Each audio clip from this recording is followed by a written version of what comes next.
Whenever I type up my notes, I can start sharing it. Sharing the notes? Yeah, I can start sharing my notes.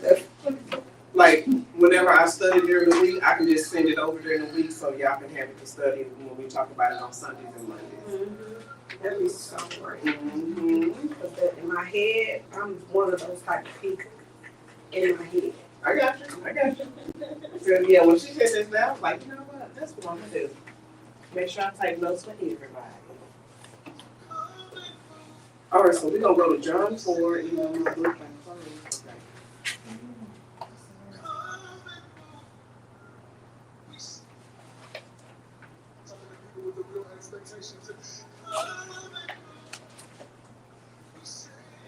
Okay. All right, so Romans 8:5 says, "For those who live according to the flesh set their minds on the things of the flesh. But those who live according to the Spirit set their minds on the things of the Spirit." In John 4, verses 32, "But he said to them, I have food to eat that you know nothing about."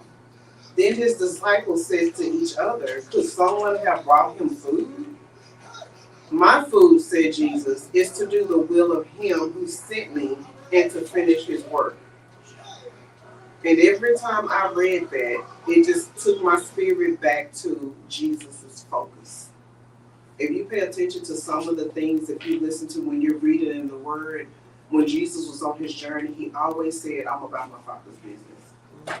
Like, he would, there was no in between, there was no wavering. He was like, "I'm about his work. That's what I'm gonna do. I'm about his work." Like, that's it. And even though I know the disciples are looking out for him, but his focus was so stern on doing the work of the Father. He like, y'all talking about eating the food I'm talking about, y'all know nothing about. Y'all trying to give me natural food, I'm trying to feed spiritual food. You know what I'm saying? And so his focus was to just keep going. You know what I'm saying? Even though he was in a natural body, physical body, he still pushed. Like, his spirit was like, I can't even imagine what his spirit was like in that natural body. You know what I'm saying? Because his push and his drive was real, and it, like, he wouldn't stop, he would just go. Because back then they didn't have the transportation like we had. You know what I'm saying? They didn't have buses and cars and carts and different stuff. No, they walked everywhere. Everywhere. You know what I'm saying? And it talked about when Jesus went from Samaria to Galilee, and I'm like, I said, I'm gonna go back and look on the map and see what the difference was in between that walk. But he walked, and they would be looking for him sometimes.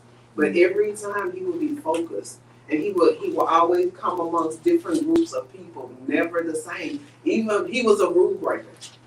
Like, he didn't, like, when he talked to that Samaritan woman, she like, no, you're not supposed to be talking to me, especially in public. And that's one of the things I wanted to do some research on, because I never really thought about,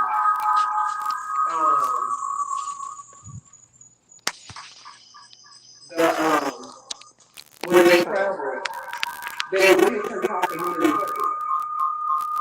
And when I was reading that, and they were like, oh, we like, what? Couldn't talk in public. Because that meant, like, something going on, something going to be watching. Like, I'm just saying how you doing.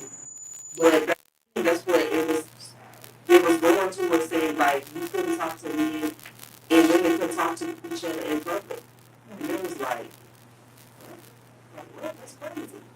But when I read this, and what made me go back to what made me read Romans 8 as a reference scripture to John 4 was, we get so consumed with what we're dealing with, what we're going through, what we're facing, Jesus did not.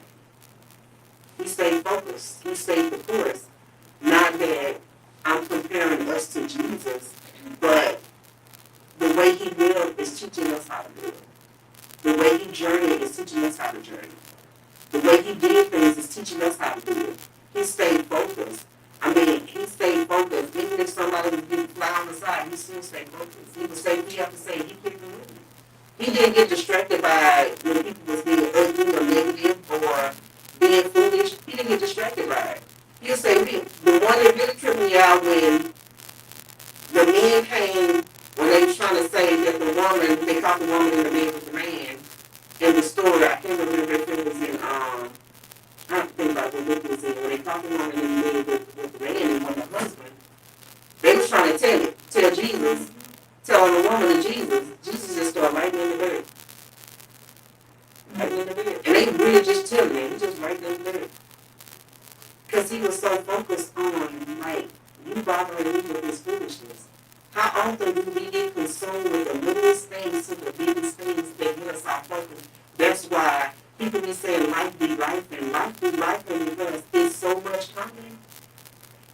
You know, it's this little, I don't know if y'all ever seen this little meme where Shaq is hitting all these little negative things out his way. It's different words that are negative words, and he's just hitting them with his hand in his meme. That made me think about when all this stuff is coming towards us,